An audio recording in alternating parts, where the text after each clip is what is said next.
This report from America deals with a problem that exists in every corner of the world, water. For centuries, scientists of many lands have fought to win one of man's oldest struggles against nature. As yet, no solution is perfected. This report, we show two nations, Mexico and the United States, merging their efforts in a common cause and an ancient quest. 2/3 of the people in the world are worried about water. Man cannot drink seawater as it is. Human tissues can't assimilate water with salt dissolved in it. It bloats the body, chokes the glands, poisons the blood. But there are ways to make it drinkable. Greek sailors knew the way 10 centuries BC. Heat salt water, catch the steam, condense it, and you have fresh water. They knew the formula in Homer's time. Aristotle was the first to put it down in a scientific treatise. The date, 350 BC. Julius Caesar knew the formula. He used it for his thirsty legions on the desert coast of North Africa.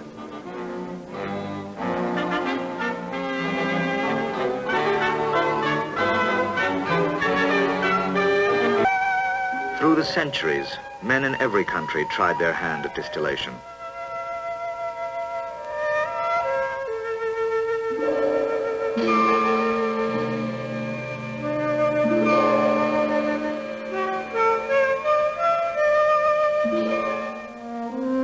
In 1952, the United States government started to work on the water problem. A federal law created the Office of Saline Water. Small experiments developed into large desalting plants. Their goals, to raise the output of water, to lower the staggering costs. Meanwhile, the deserts of the world wait. 2/3 of the world waits, with its wells getting lower and its population higher.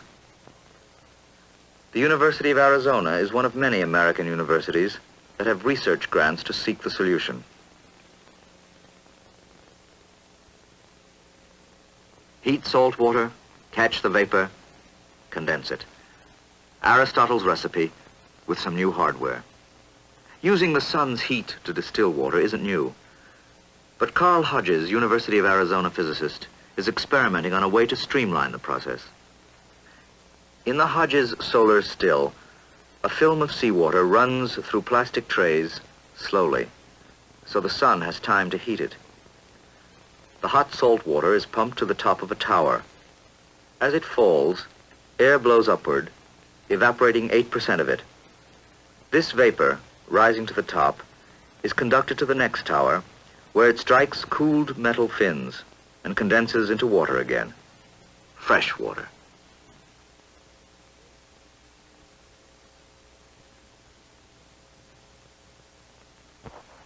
Next step for Carl Hodges. Try the experiment on a bigger scale and see if the principle still works.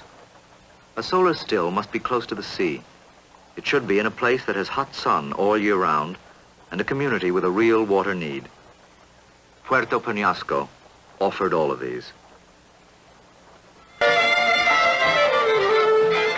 The Puerto Penasco desalting plant. Production. Gallons of drinkable water from the sea. For big cities, the solar still is not the answer. It covers too much land to use where real estate is costly. But on a desert coast, many acres of dry land for a little water is a fair exchange.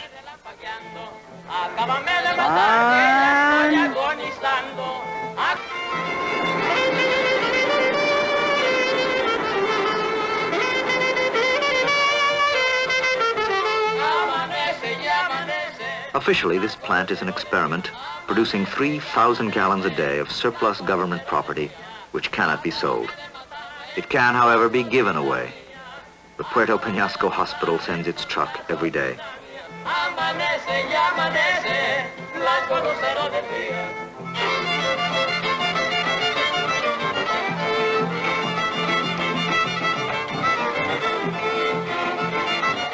The Peñasco plant is only an experiment.